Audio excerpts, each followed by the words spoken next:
Acharya, there's one question from Sunny. Yeah, I can see it. Sunny, He has written it. Why did God make viruses in the world? This question is coming every week, yes, and it I does. know it in this kind of situation when my our children are confined to their home. They must be thinking of it very, very often. Why did God make virus in the world? You know, things have to decompose. If everything remains the way it is, nothing will function. Suppose I eat some food. If that food element goes into my stomach, it just stays like a food. It doesn't give me energy then. It must go through the chemistry of digestion. You know, even if I eat a cookie, it makes 40,000 compounds. Such is a complex chemistry in our digestive system, in our abdomen. And from then, in our intestines, all kinds of energy is sucked out, which is then given to my bloodstream, blood vessels. And then blood vessels is like my flywheel. They always have some energy readily available, is it not? So that's how chemistry is so important that everything, seemingly things are looking like this desk looks like the same desk yesterday. But there are many things, for example, let's take a rose flower or a cauliflower for that matter. If you keep it outside of the fridge, day after day, you can see it is changing, it is decomposing. And if you want to slow its decomposition, you put it in the fridge. But even then, after a few weeks, if you have not eaten it, it becomes black, it becomes rotten, and you have to throw it. So now somebody may ask, why do things get rotten? Well, if the fruits and vegetables did not decompose, then we would also not derive energy from it when we consume it. So this is a chemistry that must happen. And there is a chemistry of detoxification. You know, when all this chemistry happens, the food, we know it, a lot of good thing from food is absorbed by the body, and a lot of it is waste that is discarded by the body. So whenever there is a chemistry process, there is a useful part and there is a waste part. And waste part is poisonous. We should not keep it. It must be thrown out. Now within the waste part, there is a lot of bacteria. Now bacteria seems like bad thing. Yes, it is bad. But bacteria is good in the sense, the same bacteria, the waste products, if we put it under the ground, it becomes like a fertilizer. And that fertilizer helps me grow the vegetable. And then that same vegetable and fruits come back on my dining table. So this is all a cyclic process.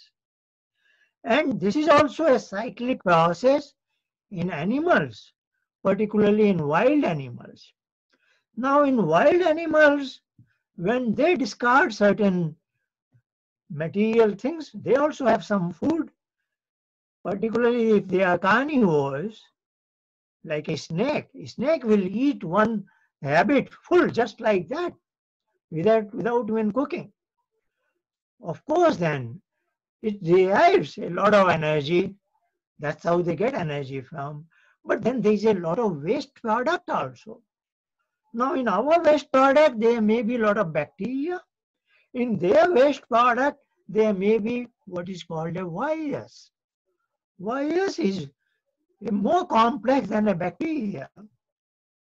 And if there is a virus, and if somebody, though it was none of our business to get involved in their life, in the life of snakes and bats, but in China, and there is a particular community, as I have told you, they go, as I am describing, first level of unnatural food habits, then second level of unnatural food habits. In first level of unnatural food habits, there are a lot of human beings becoming like carnivores. They are eating herbivores. They kill animals and eat it. But in China, there are some people who are second level of carnivores. They eat even carnivores, snakes and bats. And then their waste product, namely a virus, came into a human being. So God He is doing a particular chemistry so that the universe functions in a particular manner. If you interfere in that, if you go out of your own orbit, if you do something unnatural, then that's what happens. So anything God has done it, it is for a purpose. Sometimes we may say, we may not like that thing to happen, but there is a grand design that is for a purpose. So the right thing to say is, everything has its right place. Nothing is bad in that. Even your phone is not bad, is it not? But if you use it excessive, if you use it late in the evening, then this is bad for you. Same thing is, bacteria is not bad. If it is a body with millions of bacteria, if they stay where they are, it's not bad. A virus, if it stays where it was supposed to be, that is how the snakes and bats are designed. That is their part of life. But if you interfere in that, and then you pick up a virus of your own, that is your foolishness, is it not? So you should not have done it at the first place. And then we have seen what a havoc. The entire world is on hold. Such a mischief of one or few individuals has harmed the whole world. And just imagine, your parents will probably explain to you, when we come out of it, how many people will become poor people. You cannot imagine. As it is, there are millions of people where children cannot get food, and now there will be explosion.